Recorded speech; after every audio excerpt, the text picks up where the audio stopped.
সবাইকে জুম্বা মুবারক। জুম্বাবারে কি কি রান্না করে নিলাম তাই আপনাদেরকে আজকে দেখাবো। এখানে সাদা পোলাও আছে, মুগ ডাল দিয়ে সাদা পোলাও। মুগ ডাল দিয়ে সাদা পোলাও আমার শাশুড়ির আবার অনেক পছন্দ, তাই রান্না করে নিলাম।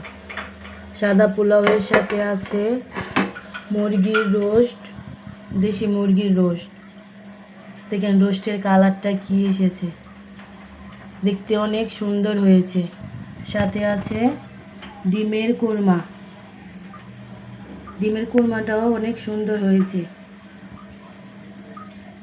আরও আছে সালাদ।